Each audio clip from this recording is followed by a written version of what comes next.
Hola, ¿qué tal? Sean bienvenidos y bienvenidos a estas clases sobre metabolismo y vamos a comenzar con una breve introducción al estudio del metabolismo. Para hablar sobre metabolismo, seguramente han escuchado la pregunta de qué es el metabolismo, porque estamos familiarizados con casos en los cuales hay personas que dicen que no suben de peso gracias a que tienen un metabolismo muy acelerado. O bien, por otro lado, en la discusión académica muchas veces se dice que los virus no están vivos porque carecen de metabolismo. Entonces, a todo esto, nuestra pregunta central es: ¿qué es el metabolismo? Dicho en pocas palabras, el metabolismo comprende todas las transformaciones químicas de un organismo.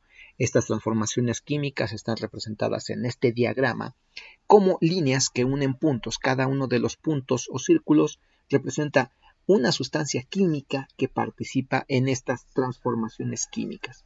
Pero bueno, ¿qué tienen de especial o diferente las transformaciones químicas del metabolismo comparados con otras transformaciones en la química llamada química inorgánica? Pues nosotros podríamos mezclar 10, 100, tal vez 50 compuestos en un vaso de precipitados, calentarlos y observar qué es lo que sucede, y no llegaríamos a un producto realmente útil o relevante. Aun cuando la reacción pueda llegar a ser muy vistosa, produciendo vapores que se escapan del vaso o bien la formación de agregados y precipitados coloridos, estas reacciones, las que vemos aquí en los tubos de ensayo, son reacciones inducidas precisamente por elevadas concentraciones de un solo reactivo a la vez, que se va transformando en esta solución, en este medio de disolvente. Pero generalmente cuando se mezclan muchos reactivos a la vez, lo que se obtiene es una materia amorfa sin ninguna utilidad ni ninguna propiedad especial. En cambio, en los seres vivos pueden ocurrir simultáneamente cientos, quizás miles de reacciones simultáneamente en la misma célula o en el mismo organismo, y estas reacciones van a ir direccionalmente desde una sustancia hasta otra. Vamos a ver que hay ciertas transformaciones que son convergentes, otras que son divergentes y que van a dar como producto distintos tipos de sustancias que son útiles para cada organismo. En este tipo de diagramas, lo que nosotros estamos representando son transformaciones que además tienen una direccionalidad. Pero el metabolismo no es sino una de tantas características que distinguen a los seres vivos. La primera característica que podemos destacar es la complejidad, ya que todos los seres vivos tienen un grado elevado de complejidad y organización microscópica distinguible por la estructura de sus células. Pero también hay una complejidad material en cuanto al tipo de moléculas que integran a la materia de los seres vivos. El metabolismo, además de ser este conjunto de reacciones, consiste en un sistema de mecanismos para extraer, transformar y usar energía del ambiente, lo cual va acompañado de una renovación constante, acompañada de un aumento de la complejidad. La característica más destacable y memorable de los seres vivos es que son capaces de reproducirse y de replicar sus moléculas informacionales. Esta capacidad de autorreplicación y autoensamblaje es muy preciso y tiene mecanismos de corrección de errores, lo cual favorece que generación tras generación los organismos sigan manteniendo una forma general mantenida por la autorreproducción, pero que sin embargo no es libre de errores, y esto va a ser consecuencia de la última característica que vamos a mencionar. La irritabilidad y la homeostasis son características que se pueden observar macroscópicamente con organismos de cualquier tamaño y consisten en mecanismos para percibir y responder a las alteraciones de los alrededores. Esta característica conduce a que las condiciones internas del organismo se mantengan más o menos estables dentro de valores de tolerancia, y eso constituye la homeostasis. Además, los organismos vivos van a tener en mayor o menor grado una cierta motilidad, que puede ser movimientos internos en las células o bien desplazamiento en el espacio para ocupar otro lugar. Además, las partes que nosotros podemos distinguir en los seres vivos van a tener funciones definidas y los componentes van a estar integrados y regulados entre ellos por una interacción compleja a muchos niveles. Quizás lo que parecería obvio es que esto no es resultado ni de una casualidad sin sentido, sino que es resultado de un proceso muy largo que implica una historia de cambio evolutivo. Entonces, se destaca el metabolismo. En primer lugar, que las reacciones del metabolismo son complejas en dos sentidos importantes, en que pueden ocurrir mecanismos de reacción sumamente complicados y difíciles de reproducir en un laboratorio y además tienen una selectividad estereoquímica. Esto lo vemos representado aquí. Aquí hay un mecanismo de reacción de un ataque nucleofílico sobre un cierto átomo de carbono, lo cual va a dar como resultado una liberación de un sustituyente y la unión del nucleófilo a la molécula orgánica. Pero recordemos que los compuestos orgánicos pueden presentar distintos tipos de isomería.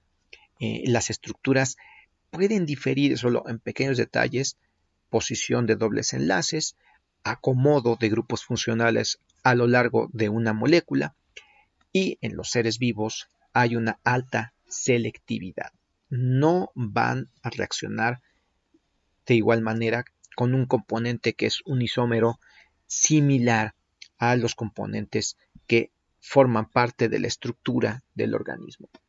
Pero además hay otra característica que destaca el metabolismo de las reacciones que se llevan de manera cotidiana en la industria química, y es que estas reacciones ocurren generalmente en condiciones no extremas, generalmente a una presión de solo una atmósfera o presión ambiental y a temperaturas moderadas y pH cercano a 7. Uno de los mejores ejemplos, o los que más me gusta, es la síntesis de amoníaco a partir de nitrógeno e hidrógeno. Nitrógeno e hidrógeno son gases que se encuentran presentes, el nitrógeno en la atmósfera en altas concentraciones, el hidrógeno en una muy baja proporción, generalmente está unido covalentemente a otros compuestos, pero para poder producir amoníaco en condiciones industriales se requieren presiones sumamente elevadas y temperaturas que rebasan los 180 grados Celsius. En cambio, las bacterias fijadoras de nitrógeno llevan a cabo esto a presión atmosférica de una atmósfera o del lugar donde se encuentren viviendo. La temperatura es la temperatura ambiente, que no rebasa los 25, 28 o 30 grados Celsius, y el pH es cercano a 7, es decir, no requiere condiciones extremas. Esto parece cosa de magia, pero es porque aquí intervienen reacciones con mecanismos de reacción, selectividad estereoquímica y, por supuesto, la participación de enzimas. Así que bueno, revisando un poco sobre las reacciones inorgánicas, pues estas podemos controlarlas añadiendo ciertas sustancias y revisando la generación de productos.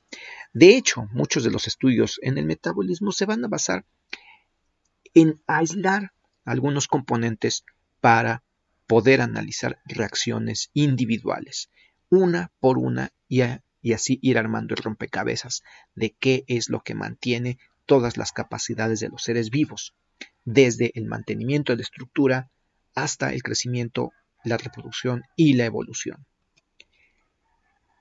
Uno de los conceptos centrales cuando hablamos de metabolismo es el concepto de ruta metabólica, y esta corresponde a una secuencia específica de reacciones, y estas rutas van a estar interrelacionadas. Todas ellas ocurren en un contexto de arquitectura celular, son relevantes y tienen valor adaptativo.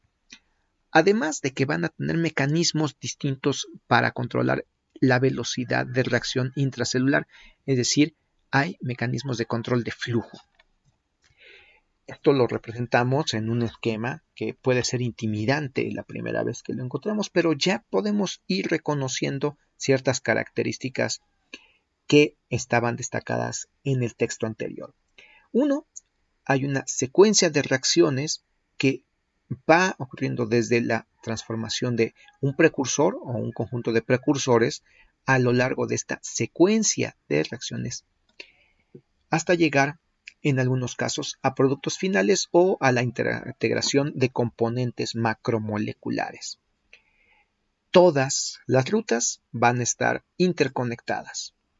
Va a haber una separación espacial dada por la estructura de los seres vivos, que aquí lo vemos representado en cajas grises, que representan los distintos compartimentos de una célula,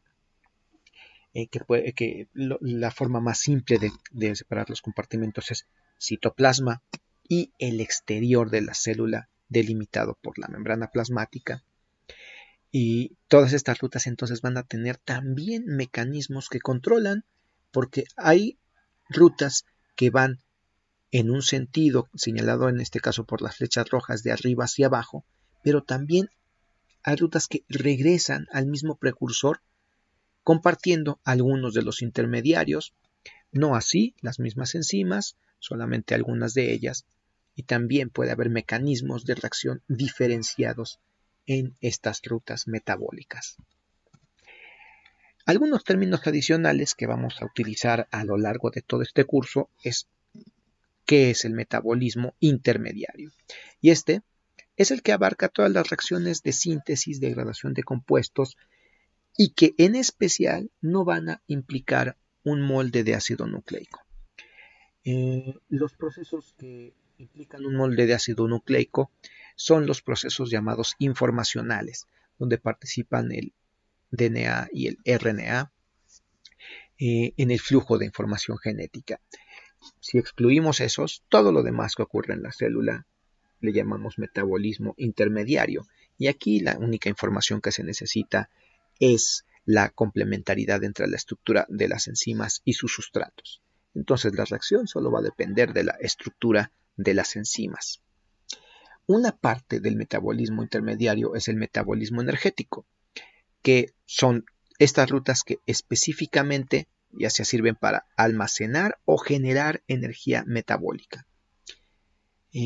Y de todas esas rutas hay algunas que son las rutas principales o las que más se destacan desde el punto de vista cuantitativo, porque los flujos son altos, es decir, las velocidades de reacción son altas y la cantidad de metabolitos que se están transformando ahí son mayoritarios en una célula. Pues bien, en este curso nos vamos a enfocar en las rutas centrales del metabolismo, y para ello vamos a un esquema más simplificado, que es un panorama general del metabolismo, en el cual ahora vamos a ver que el metabolismo se va a ordenar alrededor de una especie de columna vertebral, en la cual vemos el metabolismo central de carbohidratos, que va de la transformación de polisacáridos a monosacáridos y su degradación gradual a través de distintas secuencias de reacciones hasta llegar a una ruta central, que es el ciclo del ácido cítrico. Esta ruta central permite la interconversión de distintas moléculas y además el aprovechamiento de energía para obtener ATP, una molécula de vital importancia para el metabolismo. Pero no solamente los carbohidratos participan aquí, sino que los lípidos, los ácidos nucleicos y las proteínas, es decir, todas las biomoléculas de un organismo. Y este es un esquema general que representa no solamente los organismos que dependen de la oxidación de biomoléculas para obtener su energía, sino también de los organismos autótrofos que dependen de la energía luminosa para obtener su energía y también sus biomoléculas. El metabolismo lo podemos estudiar en dos categorías de secuencias de reacciones, unas que se le llama catabolismo y otra anabolismo. El catabolismo consiste en reacciones de degradación de moléculas grandes y complejas para producir moléculas pequeñas que son sencillas. Y en esta secuencia de reacciones va a ir transformando las moléculas de alto peso molecular en monómeros de peso molecular intermedio hasta intermediarios metabólicos que van a ir transfiriendo los restos de las moléculas, pero también van a ser portadores de energía para convertir químicamente esa energía y obtener más energía química para impulsar a los procesos celulares.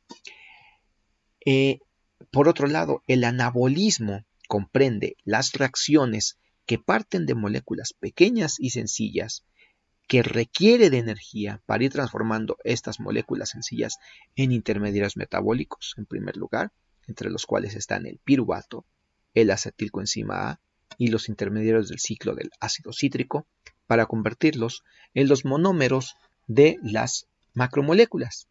Estos monómeros son aminoácidos, nucleótidos, azúcares, ácidos grasos y glicerol.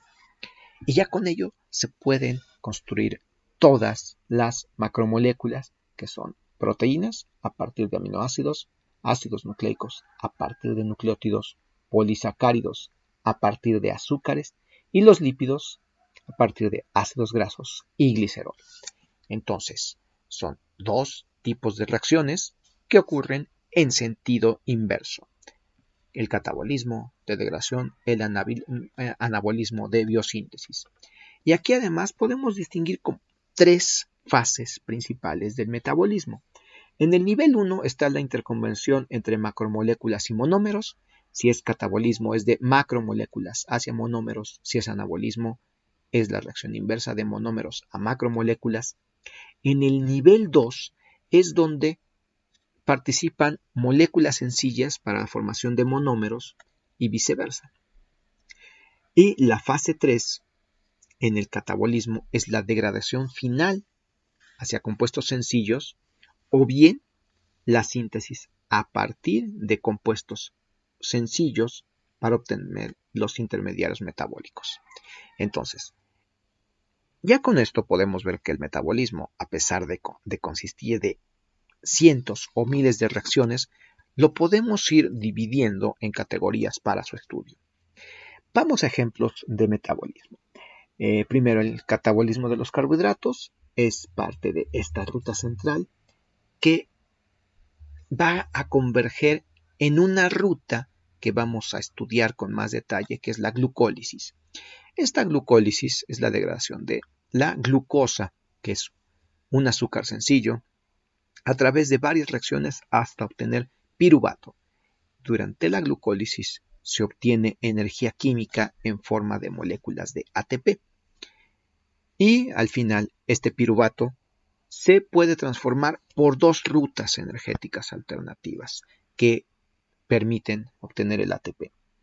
Uno de ellos es la fermentación, cuando el oxígeno escasea, y el otro es la respiración, cuando hay un aceptor final de electrones. Los productos de la fermentación pueden ser ácido láctico o etanol, acompañado de una síntesis de ATP. El metabolismo oxidativo lo vemos a continuación, y este se presenta en los organismos aerobios, y aquí vamos a ver que todas las rutas catabólicas convergen en el ciclo del ácido cítrico. Este metabolismo oxidativo se continúa a la primera etapa, que es la glucólisis, hasta obtener moléculas de acetilcoenzima A que entran al ciclo del ácido cítrico. Aquí se vuelve a producir ATP como molécula energética, pero el producto más importante de este metabolismo oxidativo son transportadores electrónicos reducidos. Y aquí vamos a tener dos tipos de coenzimas principales, que son el NADH y el FADH2. Estas son las abreviaturas del dinucleótido de nicotinamida y adenina reducido y el dinucleótido de adenina y flavina, que transportan equivalentes reductores a un sistema de enzimas organizados en complejos que se encargan de un transporte electrónico y la síntesis de ATP acoplada a este proceso de transporte electrónico.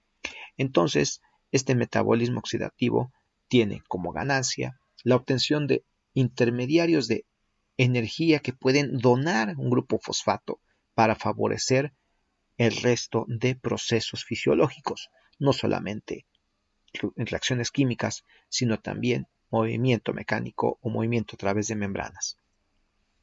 Aquí vemos una definición de la respiración que consiste en el acoplamiento de la generación de energía con la oxidación de los nutrientes del organismo. Entonces el panorama de la respiración va a abarcar todas las primeras reacciones, el ciclo del ácido cítrico y esta última etapa, que es el transporte electrónico y la fosforilación oxidativa. Los carbohidratos también se van a sintetizar para poder cubrir otras necesidades metabólicas.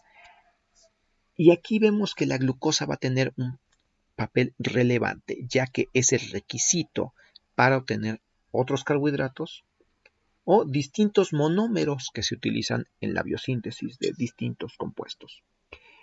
La ruta que conduce a la síntesis de glucosa se llama gluconeogénesis. Es una ruta netamente anabólica, es decir, va a requerir energía y precursores para poder sintetizar glucosa. La fotosíntesis es un tipo de proceso exclusivo de ciertos grupos de organismos que van a utilizar la luz como fuente de energía para impulsar la síntesis de biomoléculas. Los aminoácidos, al ser componentes de las proteínas, son muy importantes porque se obtienen o bien de la degradación de proteínas y estos aminoácidos pueden ser degradados hasta liberar su grupo amonio, pero también pueden aportar energía para obtener estos transportadores electrónicos reducidos y sintetizar ATP. Pero para la síntesis de aminoácidos se requiere no solamente estructuras de carbono a las cuales añadirle el grupo amino que pueden venir del ciclo del ácido cítrico, del acetilcoenzima A o del piruvato, sino que también una vez que se tienen aminoácidos se pueden sintetizar distintos nucleótidos, ya que se tiene la molécula que ha incorporado nitrógeno a su estructura. Los lípidos son sumamente importantes, tienen funciones estructurales y de regulación de distintos procesos metabólicos. Y en términos catabólicos, los lípidos se degradan en varias etapas y liberan mucha energía a través de una ruta que se conoce como beta-oxidación. Esta consiste en la degradación de una parte de los lípidos, que son los ácidos grasos, hasta convertirlos en acetilcoenzima A, con la liberación de electrones o de equivalentes reductores que van a los transportadores electrónicos reducidos y permite entonces la obtención de mucho ATP, de grandes cantidades de energía. Para la biosíntesis de lípidos, el acetilcoenzima A es el precursor para esta síntesis, no solamente de los lípidos formados por ácidos grasos y glicerol, sino también para la síntesis de esteroides, cuya función vamos a estudiar en una clase posterior. Las coenzimas de las cuales hablamos, el NAD y el FAD, son coenzimas que aceptan equivalentes reductores y entonces participan en el metabolismo oxidativo. Por un lado, los precursores son metabolitos reducidos que van a pasar por varias reacciones de transferencia de electrones y que ceden sus electrones a el NAD, al dinucleótido de nicotinamida y adenina, que está en un estado oxidado, acepta los electrones y se obtiene NADH, es decir, el NAD reducido. Y el producto de esta oxidación son metabolitos oxidados, esto durante las rutas oxidativas del catabolismo. Aquí participan un tipo de enzimas llamadas deshidrogenasas, que lo que hacen es que les van quitando equivalentes reductores a los metabolitos reducidos para transferirlos al NADH. El NADH participa en el transporte electrónico y la fosforilación oxidativa para la síntesis de ATP. Pero hay otro tipo de coenzimas que se deriva, otro tipo de coenzima que se deriva del NAD y es el NADP.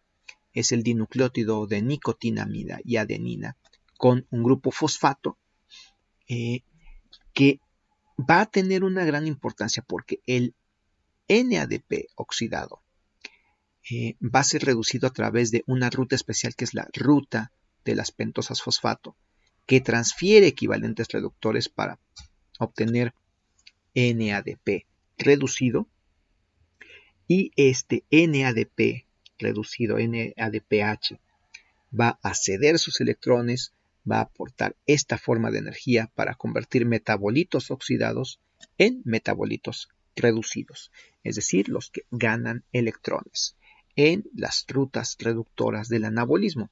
Los metabolitos reducidos son macromoléculas de mayor complejidad que los metabolitos oxidados, y aquí las enzimas que participan en esta transformación de metabolitos oxidados a metabolitos reducidos son las reductasas. Se puede convertir el NAD a NADP y el NADH a NADPH con la participación de algunos otros sistemas, en uno la NAD quinasa y otro la transhidrogenasa mitocondrial ligada a energía, que pues requiere un flujo de electrones para producir el NADPH. ¿Por qué la importancia? Porque algo que se ha visto como una de las constantes del metabolismo es que en las reacciones de oxidación participa el NADH y en las reacciones de reducción y que son de biosíntesis el NADPH. Lo más sorprendente de todo esto es que esta complejidad no sería posible si las reacciones ocurrieran simultáneamente todas en un mismo espacio. Y en las células hay distintos compartimentos o espacios dedicados a distintas reacciones. Por ejemplo, en el citosol ocurre la glucólisis, muchas reacciones de la gluconeogénesis, la ruta de las pentosas fosfato, etc. Y en cada uno de los orgánulos vamos a encontrar que hay una especialización en ciertas rutas enzimáticas. No quiero dejar este esquema sin mencionar a las mitocondrias, en las cuales ocurre el ciclo del ácido cítrico, que ahí vemos que es la ruta donde converge la oxidación, el transporte electrónico, la fosforilación oxidativa, la oxidación de ácidos grasos, etc. En células vegetales, los cloroplastos son muy importantes. Aquí solamente se destaca la función fotosintética, pero también ocurren muchas reacciones biosintéticas en las células vegetales. Nada de esto sería posible sin membranas que separen los espacios, y una de las divisiones más simples que se presenta en células procariontes es simplemente citoplasma y espacio extracelular o espacio periplásmico entre las paredes celulares y las membranas. Pues bien, hasta aquí llegamos con esta presentación. Muchas gracias por su atención.